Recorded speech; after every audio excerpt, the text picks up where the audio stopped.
തെറ്റിക്കുന്ന ഒരു സാധനമായിരിക്കും എന്ത് EOQ അല്ലേ? പലർക്കും സംശയം ഉണ്ടായിരിക്കും എന്താണ് ഈ EOQ എന്നുള്ളത് കൊണ്ട് ഉദ്ദേശിക്കണേ എന്നുള്ളത്. അപ്പോൾ നല്ല അടിപൊളിയായിട്ട് ആ ഒരു സാധനം നമുക്ക് ഡിസ്കസ് ചെയ്യാം. EOQ എന്നുള്ള ഒരു പേര് എന്താണ്, അതിന്റെ ഫുൾ ഫോം എന്ന് പറയുന്നത്? EOQന്റെ ഫുൾ ഫോം എന്താണ്? Economic order quantity.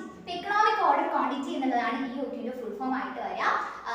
ഈ EOQ എന്നുള്ള പേര് സൂചിപ്പിക്കുന്ന പോലെ തന്നെ ഇത് എന്തിനെയാണ് സൂചിപ്പിക്കുന്നത്? ഒരു ക്വാണ്ടിറ്റി ആണ് അല്ലേ? എന്തോ ഒരു ക്വാണ്ടിറ്റി ആണ്. അപ്പൊ എന്ത് ക്വാണ്ടിറ്റി ആണ് ഈ EOQ എന്ന് പറഞ്ഞു കഴിഞ്ഞാൽ നമ്മുടെ ഒരു ബിസിനസ്സുകാരനെ സംബന്ധിച്ചിടത്തോളം അവർക്ക് എന്ത് ചെയ്യേണ്ടി വരും? അവർക്ക് ബിസിനസ്സിന് ആവശ്യമായിട്ടുള്ള സാധനങ്ങളൊക്കെ പർച്ചേസ് ചെയ്യേണ്ടി വരും അല്ലേ? അപ്പൊ അങ്ങനെ പർച്ചേസ് ചെയ്യേണ്ട കേസിൽ ഇവർ എത്രത്തോളം ക്വാണ്ടിറ്റി ആണ് ഓർഡർ ചെയ്യേണ്ടത്, എത്രത്തോളം ക്വാണ്ടിറ്റി ഓർഡർ ചെയ്താലാണ് ഇവർക്ക് കറക്റ്റ് ആയിട്ട് ഇവർക്ക് ആവശ്യത്തിനുള്ള, അതായത് കോസ്റ്റ് അത്രയും മിനിമൈസ് ചെയ്യുക എന്നുള്ളതാണ് ഒരു ബിസിനസിനെ സംബന്ധിച്ചിടത്തോളം അവരുടെ ലക്ഷ്യം എന്ന് പറയുന്നത്. അപ്പോൾ എത്ര ക്വാണ്ടിറ്റി ഓർഡർ ചെയ്താലാണ് അവർക്ക് നല്ല എക്കണോമിക്കൽ ആയിട്ട് കോസ്റ്റ് കുറവുള്ള രീതിയിൽ മോസ്റ്റ് ഇഫക്റ്റീവ് ആയിട്ട് അവർക്ക് ഓർഡർ ചെയ്യാൻ പറ്റുക എന്നുള്ളത് ആര് കണ്ടുപിടിക്കണം? നമ്മൾ തന്നെ കണ്ടുപിടിക്കണം. അപ്പൊ അതാണ് നമ്മൾ എന്ത് ചെയ്യുന്നത്? ഈ EOQ എക്കണോമിക് ഓർഡർ ക്വാണ്ടിറ്റിയിൽ നമ്മൾ ചെയ്യുന്നത്. അപ്പോൾ economic order quantity എന്താണ്? Can be defined as the quantity which is most economical to order at a time.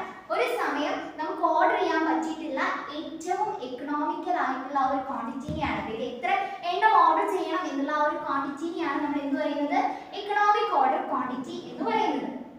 Then ഇവിടെ നമുക്ക് രണ്ട് കോസ്റ്റുകളാണ് മെയിൻ ആയിട്ട് നോക്കേണ്ടത്. ഏതൊക്കെയാണ്? ഒന്ന് ഓർഡറിംഗ് കോസ്റ്റ്, അതായത് നമ്മൾ ഒരു സാധനം ഓർഡർ ചെയ്യുമ്പോൾ നമുക്ക് എന്ത് കൊടുക്കണം? കോസ്റ്റ് കൊടുക്കണം അല്ലേ? അതിന് ഓർഡർ ചെയ്യാനായിട്ട് കുറച്ച് കോസ്റ്റ് വരും. അപ്പൊ ആ ഒരു കോസ്റ്റ് പ്ലസ് എന്ത് കൂടെ വേണം? ഈ ഒരു സാധനം നമ്മുടെ ബിസിനസ്സിലേക്ക് എത്തിച്ചു കഴിഞ്ഞാൽ നമ്മൾ അതിനെ എന്ത് ചെയ്തുകൊണ്ടിരിക്കണം? ഹോൾഡ് ചെയ്തുകൊണ്ടിരിക്കണം, അല്ലെങ്കിൽ അതിനെ ക്യാരി ചെയ്തുകൊണ്ടിരിക്കണം, സ്റ്റോർ ചെയ്യണം, അങ്ങനെ കുറേ കാര്യങ്ങളില്ലേ? അപ്പൊ അത്തരത്തിൽ വരുന്ന ക്യാരിങ് കോസ്റ്റ്. ഈ രണ്ട് കോസ്റ്റുകളാണ് നമ്മൾ ഈ എക്കണോമിക് ഓർഡർ ക്വാണ്ടിറ്റിയിൽ മെയിൻ ആയിട്ട് നമ്മൾ നോക്കുന്നത്. ഓക്കെ, അപ്പൊ അതിൽ ആദ്യം നമ്മൾ നേരത്തെ പറഞ്ഞ പോലെ തന്നെ ഓർഡറിംഗ് കോസ്റ്റ് എന്താണ് എന്നുള്ളത് പറയാണ്. അപ്പൊ എന്താണ് ആ ഒരു മെറ്റീരിയൽ അക്വയർ ചെയ്യാനായിട്ട്, അക്വിസിഷനുമായിട്ട് റിലേറ്റ് ചെയ്തിട്ട് നമുക്ക് വരുന്ന കോസ്റ്റിനെയാണ് നമ്മൾ എന്ത് പറയാ? ഓർഡറിംഗ് കോസ്റ്റ് എന്ന് പറയാ. അതായത് നമ്മൾ ഒരു ഓർഡർ പർച്ചേസ് ചെയ്യാനായിട്ട്, ഓർഡർ പ്ലേസ് ചെയ്യാനായിട്ട് വരുന്ന കോസ്റ്റിനെയാണ് നമ്മൾ ഓർഡറിംഗ് കോസ്റ്റ് എന്ന് പറയാ. ഇതിന്റെ എക്സാമ്പിൾസ് ആയിട്ട് നമുക്ക് എന്തൊക്കെ പറയാം? കോസ്റ്റ് ഓഫ് സ്റ്റേഷനറി, ടെലിഫോൺ, ഇങ്ങനത്തെ കുറേ കാര്യങ്ങൾ നമുക്ക്, ട്രാൻസ്പോർട്ടേഷൻ കോസ്റ്റ്, ഇതൊക്കെ ഇതിന്റെ ഭാഗമായിട്ട് വരുന്നതാണ്. നമ്മുടെ ഓർഡറിംഗ് കോസ്റ്റിന്റെ ഭാഗമായിട്ട് വരുന്നതാണ്. പിന്നെ നമ്മൾ അടുത്തത് വരുന്ന കോസ്റ്റ് എന്തായിരുന്നു? യെസ്, എന്തായിരുന്നു നെക്സ്റ്റ് വരുന്ന കോസ്റ്റ് എന്ന് പറഞ്ഞാൽ നമ്മൾ അടുത്തത് പറഞ്ഞത് ക്യാരിങ് കോസ്റ്റ് ആയിരുന്നു അല്ലേ? ക്യാരിങ് കോസ്റ്റ് എന്താണ്? ഓർഡർ ഒക്കെ ചെയ്തു, നമ്മുടെ ബിസിനസ്സിലേക്ക് എത്തി, പിന്നെ നമ്മൾ ഇതിനെ എന്ത് ചെയ്യണം? കാത്തു സൂക്ഷിച്ചു കൊണ്ടുപോകണം വേണ്ടേ? അപ്പൊ ഇതിനെ നമ്മൾ ക്യാരി ചെയ്ത് കൊണ്ടുപോകണം. അതായത് നമ്മൾ ആ ഇൻവെന്ററിനെ എന്ത് ചെയ്യണം? ഹോൾഡ് ചെയ്ത് വെക്കണം, നമ്മുടെ ബിസിനസ്സിൽ ക്യാരി ചെയ്ത് വെക്കണം. അതിനെ അസോസിയേറ്റ് ചെയ്ത് വരുന്ന കോസ്റ്റ് ആണ് ക്യാരിങ് കോസ്റ്റ്. ഇതിന്റെ എക്സാമ്പിൾസ് ആയിട്ട് നമുക്ക് എന്തൊക്കെ പറയാം? Cost of storage, insurance cost, ഇതൊക്കെ എന്താണ്? ഈ ഒരു ക്യാരിങ് കോസ്റ്റിന്റെ എക്സാമ്പിൾസ് ആയിട്ട് വരുന്ന കാര്യങ്ങളാണ്. ഓക്കെ, അങ്ങനെയാണെങ്കിൽ നമുക്കൊരു പ്രോബ്ലം ചെയ്യാം. EOQന്റെ എന്താണ് നമ്മുടെ ക്വസ്റ്റ്യൻ തന്നിട്ടുള്ളത്? ഒരു കമ്പനിയിലെ കുറച്ച് ഇൻഫോർമേഷൻസ് ആണ് നമുക്ക് തന്നിട്ടുള്ളത്. The carrying cost per unit of inventory, അതായത് ആ ഇൻവെന്ററിന്റെ ക്യാരിങ് കോസ്റ്റ് എന്ന് പറയുന്നത് എത്രയാണ്? ഒരു യൂണിറ്റിന് 10 രൂപ എന്നുള്ള രീതിയിലാണ്. ഫിക്സഡ് കോസ്റ്റ് പെർ ഓർഡർ, ഓരോ ഓർഡറിനും വരുന്ന ഫിക്സഡ് കോസ്റ്റ് എന്ന് പറയുന്നത് 20 രൂപയാണ്. നമ്പർ ഓഫ് യൂണിറ്റ്സ്, എത്ര യൂണിറ്റ്സ് ആണ് നമുക്ക് വേണ്ടത്? 30,000 യൂണിറ്റ്സ് ഒരു വർഷം വെച്ച് നമുക്ക് ആവശ്യമുണ്ട്. ദെൻ ഇതിന്റെ വേരിയബിൾ കോസ്റ്റ് വരുന്നത് പെർ യൂണിറ്റിന്, ഓരോ ഓർഡറിനും വരുന്നത് പെർ യൂണിറ്റിന് 2 രൂപ വെച്ചാണ്. പർച്ചേസ് പ്രൈസ് വരുന്നത് ഒരു യൂണിറ്റിന് 30 രൂപ വെച്ചാണ്. ഇത്രയും ഡീറ്റെയിൽസ് നമുക്ക് തന്നിട്ടുണ്ട്. ഇത് വെച്ച് നമ്മൾ എന്ത് കണ്ടുപിടിക്കണം? എക്കണോമിക് ഓർഡർ ക്വാണ്ടിറ്റി നമ്മൾ കണ്ടുപിടിക്കണം. എത്ര ക്വാണ്ടിറ്റി ആണ് നമ്മൾ ഓരോ തവണയും ഓർഡർ ചെയ്യേണ്ടത് എന്നുള്ളത് നമുക്ക് കണ്ടുപിടിക്കണം. അപ്പോൾ ഈ ഒരു ക്വസ്റ്റ്യൻ എങ്ങനെ ചെയ്യാം എന്നുള്ളത് നമുക്ക് നോക്കാം. എന്താണ് നമ്മുടെ EOQന്റെ ഫോർമുല? എന്താണ്, എങ്ങനെയാണ് നമ്മൾ EOQ ചെയ്യുക?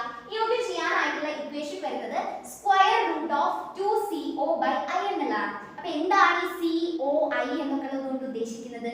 C എന്ന് പറയുന്നത് ആനുവൽ കൺസംഷൻ ആണ്, അതായത് ഒരു വർഷം നമുക്ക് എത്രയാണ് ആവശ്യം എന്നുള്ളതാണ് C കൊണ്ട് ഉദ്ദേശിക്കുന്നത്. O means ordering cost, ഇത് ഓർഡർ ചെയ്യാനായിട്ട് നമുക്ക് കുറച്ച് കോസ്റ്റ് വരുമല്ലോ, അതിനെയാണ് നമ്മൾ O കൊണ്ട് ഉദ്ദേശിക്കുന്നത്. Then I എന്നുള്ളത് നമ്മുടെ ക്യാരിങ് കോസ്റ്റ് അല്ലെങ്കിൽ ഹോൾഡിംഗ് കോസ്റ്റിനെയാണ് പറയുന്നത് കേട്ടോ. അപ്പോൾ ഈ ഒരു ഇക്വേഷൻ വെച്ച് നമ്മൾ ഈ ഒരു ക്വസ്റ്റ്യൻ സോൾവ് ചെയ്യാണ്. സ്ക്വയർ റൂട്ട് ഓഫ് നേരത്തെ പറഞ്ഞ ക്വസ്റ്റ്യനിൽ എത്രയായിരുന്നു നമുക്ക് ആനുവലി വരുന്ന ആ ഒരു ഇൻവെന്ററിന്റെ അളവ് എന്ന് പറയുന്നത്? നമ്പർ ഓഫ് യൂണിറ്റ്സ് നമുക്ക് ആവശ്യമുള്ളത് 30,000 യൂണിറ്റ് ആണ് ഒരു വർഷം വർഷം നമുക്ക് ആവശ്യമായിട്ടുള്ളത്. സോ അവിടെ എ എന്ന് പറയുന്നത് എത്രയാണ്? 30,000. സോറി, സി എന്ന് പറയുന്നത് എത്രയാണ്? 30,000 യൂണിറ്റ് ആണ്. അങ്ങനെയാണെങ്കിൽ ഓ എത്രയായിരിക്കും? ഓർഡറിംഗ് കോസ്റ്റ് എത്രയായിരിക്കും? നമുക്ക് ഒരു തവണ ഓർഡർ ചെയ്യാനായിട്ട് എന്തൊക്കെ ആവശ്യമാണ്? ഫിക്സഡ് കോസ്റ്റും വേണം, എന്തും വേണം? വേരിയബിൾ കോസ്റ്റും വേണം. അപ്പോൾ ഒരു യൂണിറ്റിന് എത്ര വരും? ഫിക്സഡ് കോസ്റ്റ് ആയിട്ടുള്ള 20 രൂപയും വേരിയബിൾ കോസ്റ്റ് ആയിട്ടുള്ള 2 രൂപയും. അപ്പോൾ മൊത്തം ഓർഡർ ചെയ്യാനായിട്ട് നമുക്ക് എത്ര ചെലവ് വരുന്നുണ്ട് ഒരു യൂണിറ്റിന്? രണ്ടും ആഡ് ചെയ്യാം. അങ്ങനെ 22 രൂപ നമുക്ക് ഒരു യൂണിറ്റിന് ചെലവ് വരുന്നുണ്ട്. Then by I means holding cost. Holding cost ഇതിൽ എത്രയാണ് വരുന്നത്? ക്യാരിങ് കോസ്റ്റ് ഒരു യൂണിറ്റിന് വരുന്നത് 10 ആണ് എന്നുള്ളത് നമുക്ക് തന്നിട്ടുണ്ട്. അപ്പോൾ ഇതെല്ലാം നമ്മൾ ഇക്വേഷനിൽ അങ്ങ് സബ്സ്റ്റിറ്റ്യൂട്ട് ചെയ്യാണ്. സബ്സ്റ്റിറ്റ്യൂട്ട് ചെയ്യുമ്പോൾ √2 into C ആയിട്ടുള്ള 30,000 into O ആയിട്ടുള്ള ordering cost 22 divided by carrying cost ആയിട്ടുള്ള 10 നമ്മൾ ചെയ്യുന്നു. അപ്പോൾ നമുക്ക് എത്ര ആൻസർ കിട്ടും? 363 യൂണിറ്റ്സ് ആണ് നമുക്ക് ആൻസർ ആയിട്ട് കിട്ടുക. അതായത് ഇത്രയും സിമ്പിൾ ആയിട്ട് നമുക്ക് എന്ത് ചെയ്യാനായിട്ട് പറ്റും?